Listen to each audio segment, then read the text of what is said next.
Welcome, everybody, back to the Friar Talk podcast and YouTube channel. Today, we're going to be talking about Ozzie Guillen. He was just interviewed for the Padres manager spot. Now, there's been a few people starting to get getting interviewed, and we're starting to see, all right, who are the legit candidates? And Ozzie appears to be one. He's a longtime friend of Manny Machado. He's a former manager of the year, former White Sox, a guy that's been around the sport a lot. He was a shortstop, but I'll let you start, Chase. What do you think about him potentially being the Padres manager? I'm kind of indifferent right now. I don't know too much about him or the teams that he managed. I know he won a World Series as a manager. He won Manager of the Year, so he knows obviously how to be a manager. He played the infield. He knows probably how to fix some small things with the infield. If we keep Hosmer around, hopefully he can turn the glove around.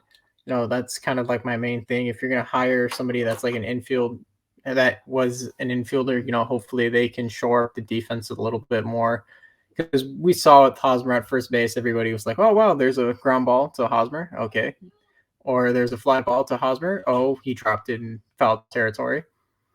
There's a pick for Hosmer. He missed it. There's a normal hard thrown ball to Hosmer. He, for some reason, wants to go into the back towards the dugout of first base and try to catch it from there. I mean, yeah. And then the other thing is he seems to be a no-nonsense guy from the interviews. He came out, I think it was yesterday or a couple of days ago, saying that he hated one of his old managers or he didn't get along with them. I thought that was kind of funny, but kind of shows you that he's a no-nonsense type of guy. And I think we need that in the clubhouse and kind of just that as a manager, because if Preller tries to oversteps his boundaries and try to micromanage the team, he needs to be back off. This is my team. That you hired me to do this. Let me do my job. Let me take care of these guys. This is a winning team. I know how to get this team to where they need to be. Just find me if I manage, find talent, look for the draft and possible trades to get us over the hump. But I can take this team here. That's what we honestly need out of any manager that is hired. And two, yeah, like I said, the no nonsense thing.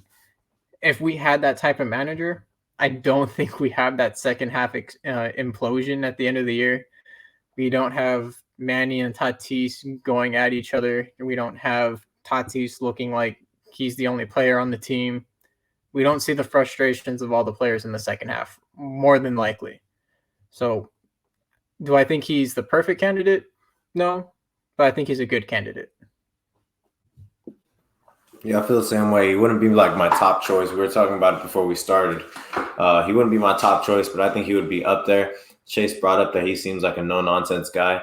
From what we heard from Jace Tingler and from a couple other outsiders, I forgot who they were.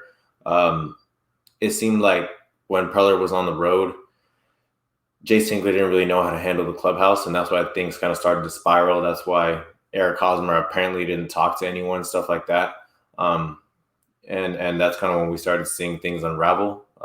Jim Russell, he was on the show before. He had Skip Schumacher on, and Skip was kind of just saying how, it was just a mix of injuries and stuff. But I don't really think you can use injuries that much as an excuse. I thought you had the depth. I thought, I just think it was just disconnection. Nobody bought in. Nobody was – I don't really know what to call it, but I think with a manager like Ozzie, everyone's still buying in. Everyone's still all that nonsense crap gets cut out. All that stuff where Hosmer's not talking to anyone. Manny and Tatis arguing in the dugout. I don't think the argument was awful or anything. We've talked about it before. I don't think any of that happens. I would like to hire. He's won a World Series, manager of the year.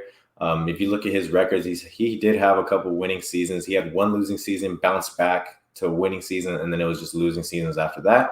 But you could kind of mix that with Paul Konerko kind of, aging, that Chicago White Sox team in general aging.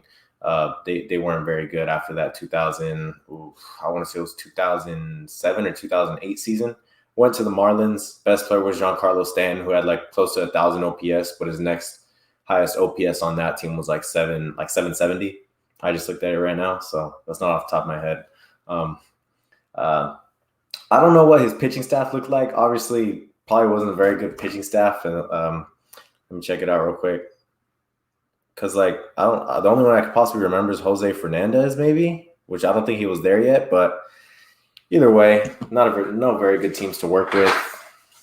The team he did have to work with, he won a World Series. Known Manny for a long time. I think he would be good for this diverse culture of the Padres. So, and I'm not saying that it has to be somebody that's from the minorities. I don't care who it is as long as you win. But I think it would be a good hire. Yeah, I think, what you guys are talking about, like the fit, it makes a lot of sense. You look at what the Padres' issues were last year, what they lacked. And I think one thing we've seen from a lot of Padres fans too is saying like, hey, they should have hired Dave Roberts. And the reason people say this is because, like, look at how he manages the clubhouse. Now, we've talked about Dave Roberts before. There are some questionable moves he makes. So I don't really think we want to see those. But the part of, like, can you be a guy that gets the most out of your players? Are you someone that demands respect? And I think Ozzie is definitely one of those guys. Former player, we've talked about it before. Veteran manager. I know that, Isaac, you said you became a little bit more open to the idea of a rookie manager, but it still felt like as a group, we all felt like a veteran manager makes the most sense, just looking at, what's happened with Andy Green and Jace Tingler, and kind of like the power with AJ Preller. So you look at like you talked about when Preller was on the road, where it just felt like there was like kind of like everyone was like all over the place. I think Ozzie's a guy that can really fix that kind of issue. The way that we talk about Bruce Bochy being like the leader in the clubhouse, Ozzie can be that for them as well. I definitely think that's the case.